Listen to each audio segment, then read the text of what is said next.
Welcome to TheoTrade. This is Don Kaufman. July 14th, 2023. Just about 35 minutes left inside of this trading session here on a Friday afternoon. Would you look at that?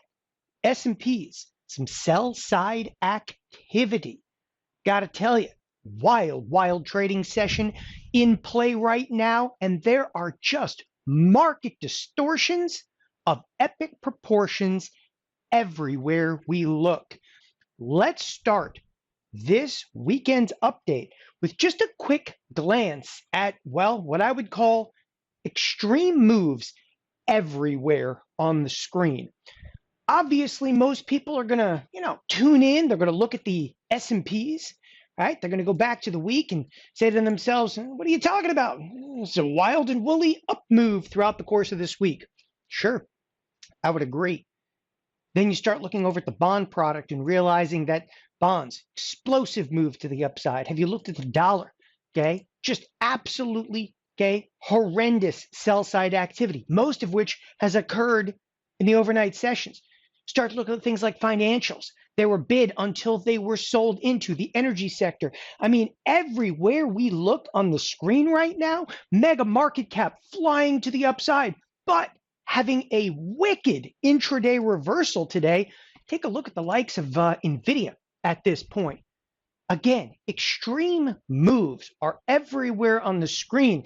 And the interesting irony, like today's trading session, the S&Ps are almost like caught in the middle. Yeah, they're only down some 650, which in my book is massively unchanged.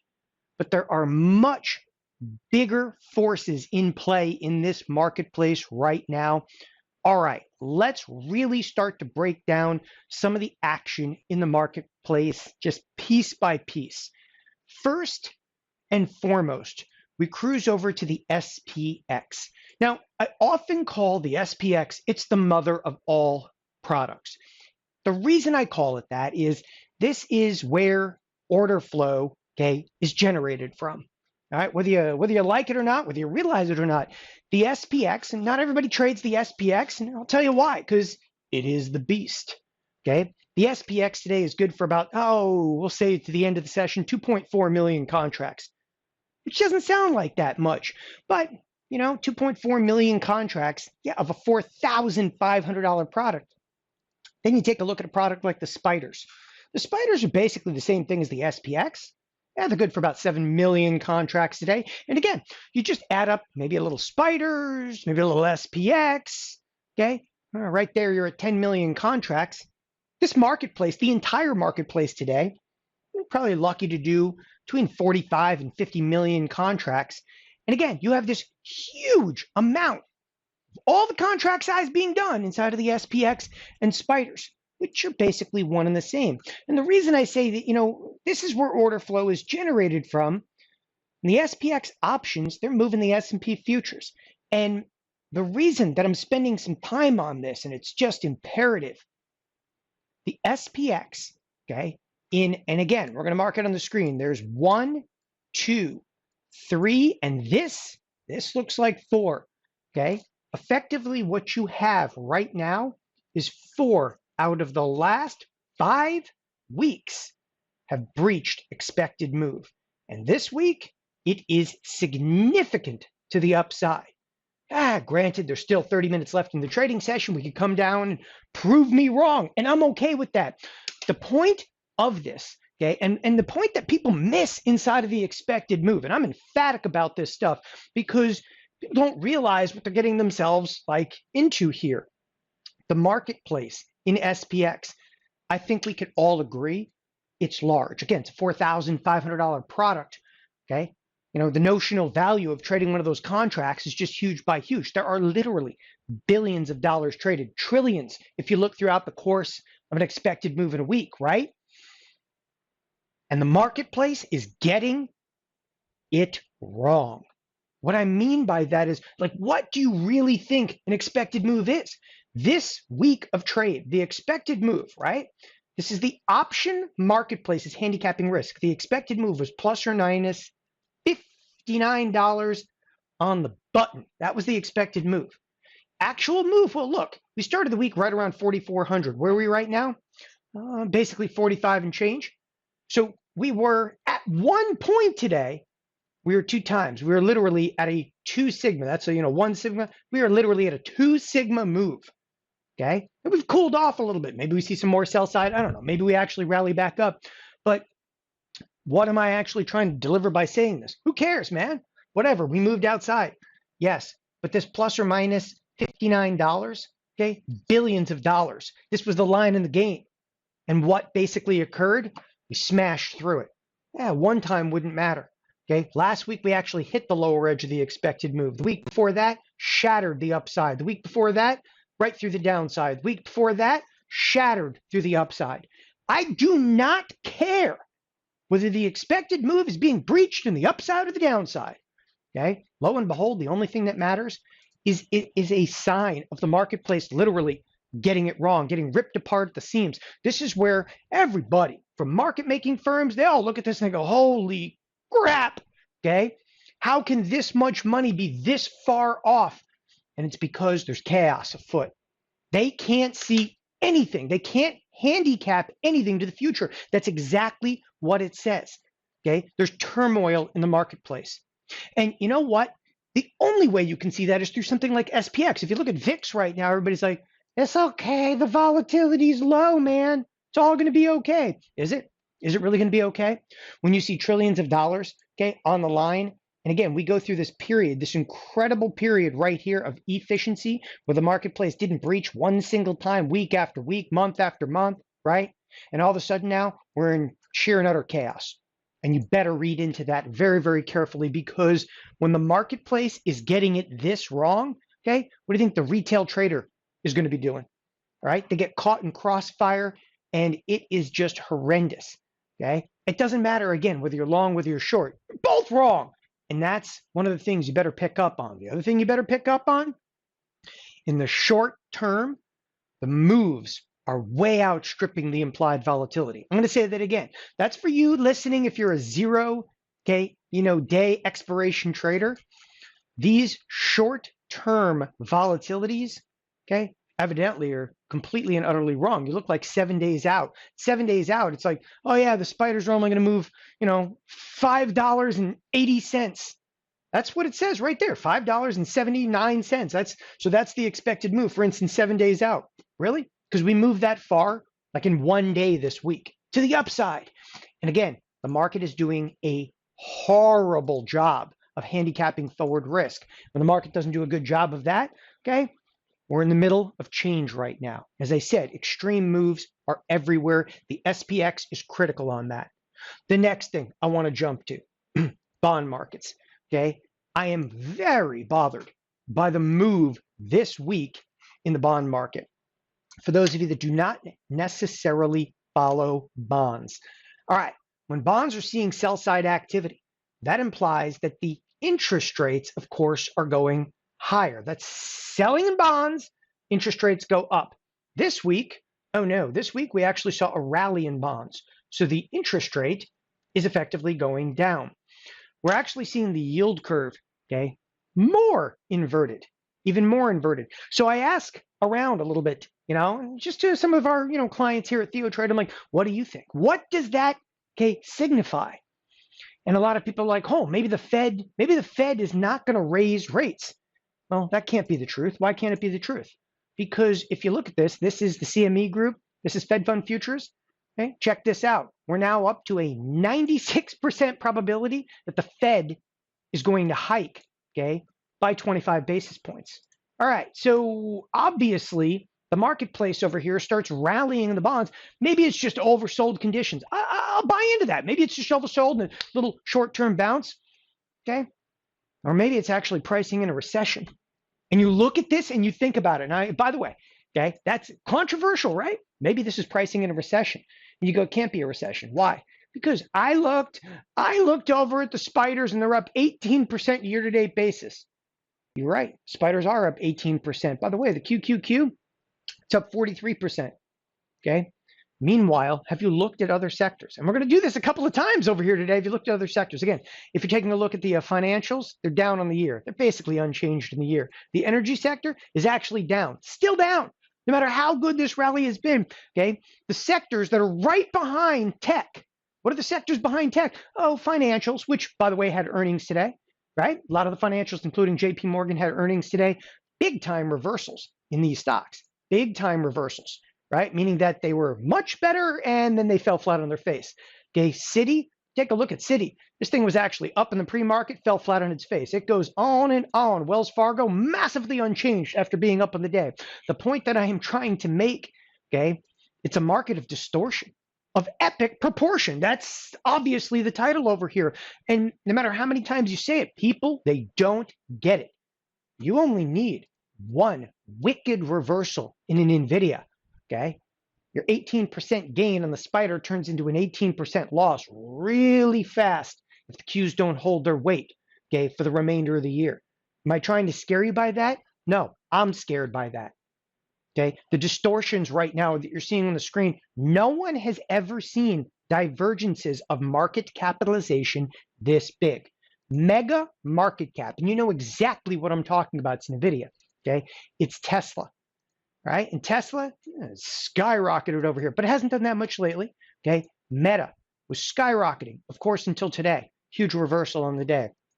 Google, absolutely phenomenal week in Google. Take a look at Google from an auto expected move. This thing is way outside, okay? Amazon, and we just go and go and go. These are the stocks that everybody's been talking about, but what they're not talking about enough of right now is this is only stocks that are performing. It's the only thing that matters. And of course, somebody's always going to be like, well, maybe you could look at that stock like Rivian. Okay, yes, we're back to like meme stocks that all of a sudden kids living in their mom's basements are buying up again. Maybe, okay? But that's not going to influence the marketplace. What I'm talking about is mega market cap, stuff that can actually influence a market. Stuff like the sheer magnitude of Boeing, which hasn't moved this year. Stuff like Caterpillar, okay, which is moving way more than it's supposed to. It looks like a tech stock. It was higher, then it was lower, okay? It's chaos is afoot everywhere you look in this marketplace. And I've expressed that in previous videos that I've done, but this weekend's update, that's all there is to look at here. I mean, this week was just met with, it's like Pavlov's dog. Everybody, shows up for the bell in the morning, salivating for the rally, okay? And that works, but it's only in 6 or 7 stocks at this point. And people have to realize. So I started with the bond market, and the bond market almost looks like it's pricing in a recession where it starts to rally, okay? But markets right now, not backing off at all. At the same time, by the way, I would never look at the bond market and assume that, just a little bit of a rally in here must have assumed something about that. The dollar's really bothersome, okay? The moves in the dollar, okay? No matter how far you want to go back, okay, in time over here, you will see catastrophic moves down in the dollar. What you won't see is look at what the candles look like in here. The moves that occurred in the US dollar, okay, predominantly happened in overnight trade. People are waking up and getting devastated. That's a full-blown, horrendous crash inside of dollar. There's even an ETF like UUP, which is completely, by the way, I hate UUP. It's not a good product. But the only reason I'm bringing up UUP is I want you to see, and when you apply auto expected moves, you're at a 3 sigma type move. That's the only reason I'm actually bringing up UUP. Not to describe it that you should trade this product of any kind, but I wanted to show you how far dollar has actually moved outside what was expected. Expected moves are just, you can garner so much in so little time by just glancing at that. So we looked at SPX expected moves. We talked about bonds. The dollar is getting absolutely annihilated, okay? Mega market cap is deeply responsible, okay, for this, defection. And at this point, unfortunately, okay, the defection is S&Ps remain incredibly resilient. As I said moments ago, S&Ps are up just shy of 18% gain. Again, Nasdaq 43% can't be overstated. It just can't be overstated. And then you look, okay, at other sectors that really truly matter in markets. They're down on the year. They're absolutely down on the year. Okay, disturbing. Absolutely. Look, what you need to also be watching at a time like this, okay? Move yourself away from technology. Move yourself and try to remove yourself away from everything that you've heard about AI. Because, of course, the conversation piece is always going to turn into, is this a bubble? You know, the funny and ironic thing about a bubble, no matter how many I've been through in 25 years of trading, no one has an idea it's a bubble until after the fact. I mean, yeah, I could probably point out, okay, a couple of times you're like, oh, that's definitely a bubble. Okay, it doesn't matter. It just doesn't matter what you think. I mean, look, if NVIDIA is a bubble because of AI, it doesn't make a difference. And I'll tell you exactly why it doesn't make a difference. Because when markets, okay, are in this distortion, if you will, of epic proportion, right? There's trade coming in the morning, and they're just, you know, as I said earlier, like, you know, Pavlov's dog, the bell goes off, ding, ding, ding, they start buying calls. It's not retail. This is proprietary trading firms. They're rushing the market. Okay, the moment the bell goes off, they're buying calls. Okay, the stock lights up on fire out of the gate. Take a look at some of the moves. Literally on fire out of the gate this morning. Okay, Microsoft on fire. And again, this is all being generated by this massive, okay, distortion of call buyers. It doesn't matter if that's a bubble or not. Eventually, the music stops. What I'm looking at this point is, okay, there are no fundamentals. There are no technicals, okay, that I think are worthwhile. But in the end, okay, I start to look at and like kind of ground myself maybe a little bit. Started looking at the consumer. And when I look at consumer stocks, I look at stuff like Costco. Okay, and I look at Costco. And by the way, this is one of the products that I don't trade it that much anymore. I don't trade it that much anymore because liquidity in there is becoming thinner and thinner. That's one of the problems you've got in this marketplace, even though it's actually doing some good size today. But Costco is becoming thinner and thinner, like a lot of products are. Everybody wants to trade, you know, the 7 or 10 stocks that are actually in play that particular day. Pushing that aside, I look at stuff like Costco and I go to the year to date and I'm like, what's doing spectacular? It's up 20%. I jump over to Walmart. I have positions on Walmart right now. I'm short Walmart. That's up 7%. All right, it's doing spectacular. Okay. Then I actually jump over to like an ETF, which is like XRT. Okay. XRT, for those of you unfamiliar with this ETF, it is a tradable product. Okay. Decent size in there. And yeah, this is a retail ETF. It's up about 8.5% year-to-date basis. But then start looking, okay, specifically, because something really caught my attention today. Right? There's been some earnings announcements. And the earnings announcements, one of the ones that really caught my attention, and this is not something people, categorically speaking, I don't look at stuff like Conagra Foods. I just don't look at it. It's a little bit of a one-off, right? It's down 15% year-to-date basis. But the CEO, okay, was talking about changing consumer, like, you know, behavior. We heard the exact same thing, and I'm going to come out of, you know, just food and go over here to like things like Walgreens, which had an enormous gap to the downside over here and continues to be under pressure, down 21%. I looked at stuff like GIS. This is actually one that Jeff Bierman looks at extensively, down about 10%. I mean, these things are moving. Like if you're not familiar with General Mills, it's fine. Okay? That's fine. This is moving almost as much as some tech stock would. Okay, you ever look at the beta of these stocks? The beta is like 0.2. 0.2. It's supposed to move what, 0.2% for every 1% move in the S&P? That's what beta basically is. This thing, okay, you wouldn't know if I just covered up the symbol over here. You wouldn't even know it's GIS. There are problems everywhere, and that is exactly one of the points that I want to make. Look, I'm not going to sit here, okay, and preach to you, you know, be long this, be short this. I'm short, and I am short in some of the tech stocks, and I took a beating on some of the short positions this week. Up until maybe today. We're pulling it back around a little bit here today, specifically in NVIDIA, okay? Nevertheless, right, this is much more about the distortions. They will come to an end, okay? They will come to an end.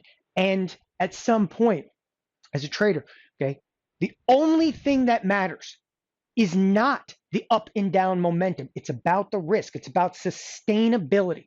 Whatever you might believe in this marketplace, and I'm not here to tell you whether to be bullish or bearish. I told you, okay, I'm a bear. I'm definitely a bear in this. I'm still selling premium, and selling premium isn't exactly all that alluring in a 13 vol. Nevertheless, the skew, though, is all the way to 147, which is good, okay? But we're selling premium, and the market's been incredibly one-sided. It'll all come to an end. It is all going to come to an end. And I was talking about that in last weekend's update where I'm like, the situation is clearly coming to a head. Well, it's come to a head. The S&Ps are holding it together right now, being down 7. We've seen some wild reversals over here, okay?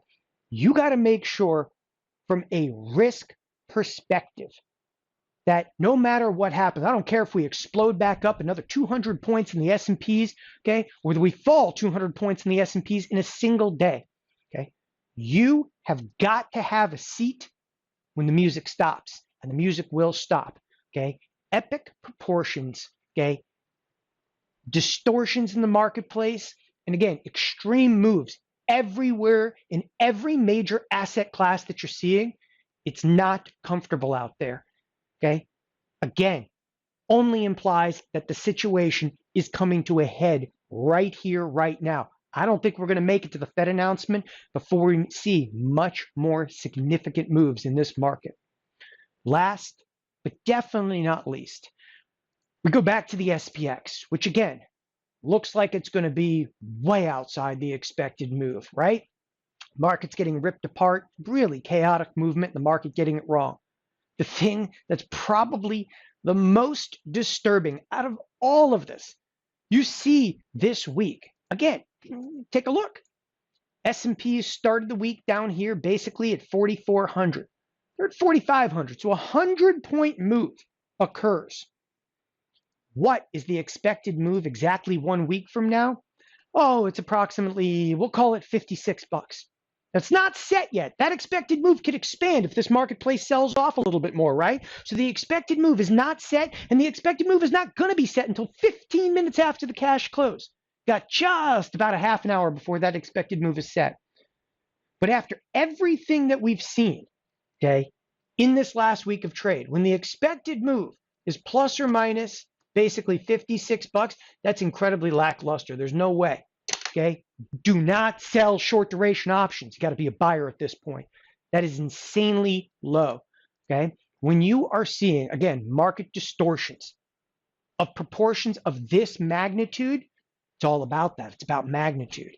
And you're going to see some very significant moves coming to this marketplace. Thanks, everybody, for joining us here at TheoTrade. Have a wonderful weekend. Bye-bye.